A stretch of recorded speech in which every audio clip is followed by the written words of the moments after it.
Nous parlerons sapin de Noël ce soir. Dans cette édition, nous nous intéresserons à cet arbre décoré et le business qui l'entoure. La Cannes 2022 prévue au Cameroun ne sera pas reportée. L'information a été donnée hier par le président de la CAF, Patrice Motsepe. Bonsoir, merci de suivre le 19h. Comment parler de Noël sans associer cette fête à cet arbre décoré qu'est le sapin? Ici en Côte d'Ivoire, il se retrouve dans la plupart des foyers. Que révèle le sapin de Noël? De quoi est-il fait?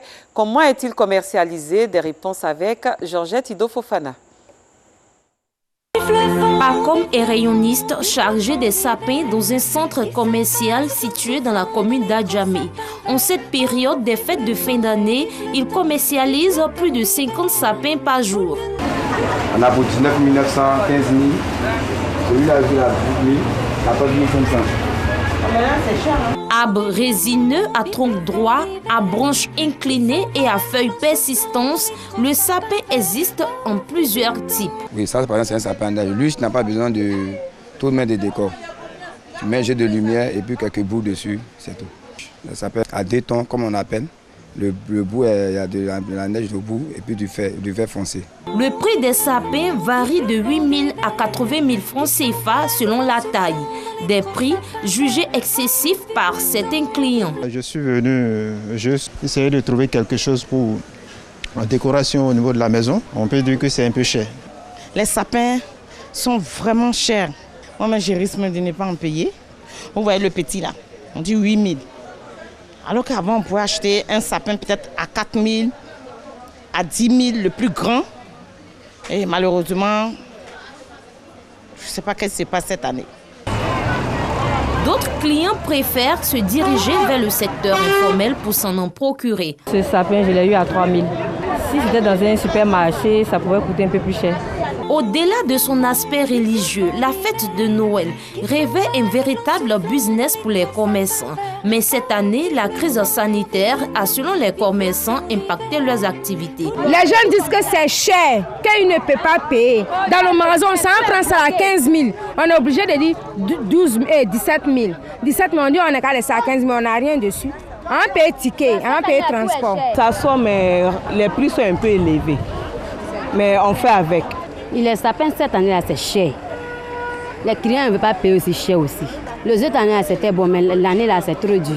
Le sapin de Noël ou arbre de Noël fait son apparition en 1521 en Alsace, au nord-est de la France, dans la plaine du Rhin et dans la région de Bâle. Le sapin symbolisait l'arbre d'Éden du paradis d'Adam et Ève. Joyeux, joyeux Noël. Autre chose à présent, l'Université des Lagunes d'Abidjan a procédé ce mardi au lancement de la faculté de communication. Une faculté qui vient faciliter, selon son directeur général, l'employabilité des étudiants en fin de formation. Thème choisi pour ce lancement, communication des organisations aujourd'hui et demain. Quels enjeux, quelles opportunités et quels défis? On en sait plus avec Georgette Ido-Fofana. Faciliter l'employabilité de ces étudiants en fin de cycle, c'est tout le sens de la cérémonie de lancement de cette faculté de communication. L'initiative est de la Direction générale de l'Université des Lagunes d'Abidjan. Nous ouvrons la faculté de communication parce que, comme vous le savez, la communication est un vecteur très important pour le développement des nations. Il nous est apparu aussi nécessaire de contribuer à donner à notre pays des personnes bien formées dans ce secteur-là aussi. Cette cérémonie de lancement a été meublée par un panel autour de la problématique communication des organisations. Aujourd'hui et demain, quel enjeu, quelle opportunité, quel défi? Au sortir donc de ce panel, nous espérons avoir suffisamment insisté sur la nécessité pour ceux qui veulent embrasser ce métier de se former. Non seulement se former à l'université, dans les écoles, mais également se former en entreprise, donc de manière pratique. La communication dans notre monde actuellement est un univers qui va nous aider à faire connaître ce qu'on a fait, ce qu'on va faire et ce qu'on pourra faire dans les relations à venir. Créée en octobre 2010, Cet établissement d'enseignement supérieur forme entre autres dans les facultés de sciences juridiques, politiques et administratives, sciences économiques et de gestion. Le secrétaire général sortant de la FESI, Sinclair Allah, a été porté à la tête de l'organisation pour un second mandat de 2 ans. C'était lors du 11e congrès de la Fédération estudiantine et scolaire de Côte d'Ivoire. C'est le forum de l'université Félix Houphouët-Boigny à Cocody qui a abrité la rencontre tenue en présence du ministre de l'Enseignement supérieur, Adama Diawara. Ces élèves et étudiants venus des communes d'Abidjan et des villes de l'intérieur du pays répondent à l'appel du 11e congrès ordinaire de la Fédération estudiantine et scolaire de Côte d'Ivoire, FESI. Un congrès qui a porté le secrétaire général sortant, Sinclair Allah, à la tête de l'organisation pour un second mandat de 2 ans. Il fallait que tous ces diplômés, ces milieux diplômés, puissent avoir une place dans le milieu professionnel. Et ça, c'est une piste prioritaire dans le 2e mandat. À côté de ça, il y a ce qu'on appelait Made in Côte d'Ivoire, la fabrication locale. Et donc nous avions déjà proposé des solutions scientifiques qui ressortaient des assises de la FESI. Quel apport de la FESI dans la gestion d'une école ivoirienne en déliquescence et face aux défis de l'employabilité? C'est autour de ce thème que s'est tenues ces assises du 11e congrès ordinaire de la FESI. Des assises pour réfléchir sur les maux qui minent le système éducatif. Fêtière des organisations estudiantines et scolaires, la FESI se doit d'être une force de proposition pour un système éducatif performant, selon Souleymane Touré, conseiller du ministre en charge de la jeunesse. Parrain de ce congrès, le professeur Adama Diawara, ministre de l'Enseignement supérieur et de la Recherche scientifique, a invité les leaders de la FESI à être des porteurs de valeurs pour que rayonne l'école ivoirienne. Il ne faut pas que la FESI soit uniquement une force de contestation, il faut qu'elle soit une force aussi de proposition. On peut revendiquer, mais avec la méthode. Il faut tourner résolument le dos à la violence. Il faut que la FESI soit porteuse des valeurs de tolérance et de dialogue. Et également, il faut que la FESI soit réaliste dans ses revendications. Née en 1990 à la paroisse Sainte-Famille de la Riviera 2, la FESI est une organisation qui vise à défendre les intérêts matériels et moraux de Côte d'Ivoire. C'était le point de Colette Ilboudo et Afficiata Karamoko Dosso. Parlons éducation, une centaine de collégiennes ont pris part récemment à l'événement Girls in STEM, une initiative de General Electric et Junior Achievement pour les informer sur les carrières dans les différents domaines scientifiques, de la technologie, de l'ingénierie et des mathématiques. Joël Gossi. Les femmes sont moins nombreuses que les hommes à décrocher un diplôme scientifique, une réalité que General Electric et Junior Achievement souhaitent changer à travers leur programme dénommé Girls in STEM. Un événement pour informer une centaine de collégiennes et de lycéennes sur les différentes carrières dans les domaines des sciences, de la technologie, de l'ingénierie et des mathématiques. Objectif, faire naître des vocations chez ces jeunes filles et les encourager à envisager une carrière scientifique. Depuis toute petite, je suis intéressée au STEM, aux mathématiques. Vu que je ne suis pas très forte en français, donc là-bas je m'intéresse beaucoup au STEM et puis je trouve ça bien aussi. Conçu pour changer la manière dont les carrières scientifiques sont perçues et pour développer la présence des femmes dans ce domaine, différentes sessions d'information sur le mentorat et des échanges sur les carrières scientifiques ont été animées par les acteurs du domaine scientifique en Côte d'Ivoire. Derrière, on espère qu'il y aura des carrières, des carrières qui vont naître, rejoindre des secteurs comme l'aéronautique ou bien l'énergie. Les femmes sont plus concentrées sur le travail. Les femmes portent le monde. Donc, quoi de plus normal qu'elles puissent porter les STEM? General Electric fait figure d'acteur historique et de pionnier dans le secteur de l'énergie en Côte d'Ivoire et collabore depuis longtemps avec diverses institutions, dont Junior Achievement, pour former de futurs ingénieurs et promouvoir la place de la femme dans le domaine de la technologie. Des parlementaires ont été formés au risque des changements climatiques. C'est une initiative du Fonds interprofessionnel pour la recherche et le conseil agricole FIRCA.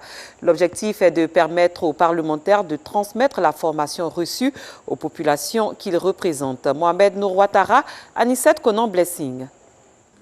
Sensibiliser les parlementaires et mieux les outiller face aux dangers liés au changement climatique et leurs répercussions sur l'environnement, C'est le but de l'atelier de formation initié par le FIRCA, Fonds interprofessionnel pour la recherche, et le Conseil agricole en partenariat avec le ministère de l'Environnement. Nous avons estimé que les parlementaires par qui les lois sont adoptées ici en Côte d'Ivoire devaient être outillés pour adresser cette question et trouver des solutions idoines aux impacts du changement climatique en Côte d'Ivoire en général et au sein des filières agricoles en particulier.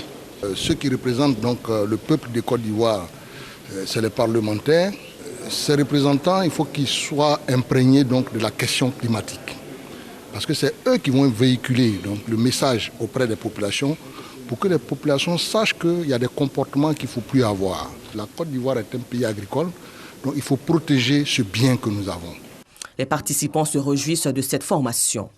Nous travaillons depuis que nous avons été élus à l'effet de réfléchir et de voir comment est-ce que le climat influe véritablement sur la vie de nos populations. Et puis je pense qu'on connaîtra des avancées dans le domaine pour enseigner davantage, pour parler à nos populations, pour que la population soit davantage imprégnée, s'approprie cette idée de changement climatique. Avant les parlementaires, des journalistes ont été instruits sur les dangers liés au changement climatique pendant 2 jours.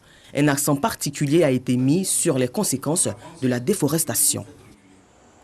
La ville de Grand-Bassam a abrité récemment un tournoi de la paix et de la réconciliation à l'intention des jeunes de la région du Sud Comoé. Une initiative de Seydou Moussa Kone, fils et cadre de Grand-Bassam, pour égayer et occuper sainement la jeunesse. Anicette Conan Blessing. L'effervescence était à son comble au terrain du carrefour jeunesse de la cité balnéaire de Grand-Bassam pour la finale de la 2e édition du grand tournoi de la paix et la réconciliation. Un tournoi institué par Kone Moussa Seydou, fils et cadre de la ville de Grand-Bassam. On a eu des événements un peu difficiles.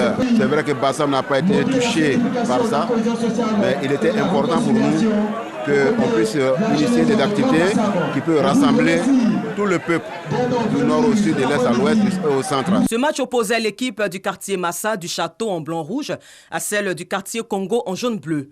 Après 90 minutes de jeu, c'est le capitaine de l'équipe du quartier Massa du Château en blanc-rouge donne la victoire à son équipe. Les différentes équipes ont été récompensées par les autorités présentes qui ont profité de l'occasion pour prodiguer de sages conseils à la jeunesse de Grand-Bassam. Tout ce que je veux leur dire, on est rassemblés ici parce qu'il y a la paix. Si demain il n'y a pas la paix, on ne sera pas rassemblés comme on l'est aujourd'hui.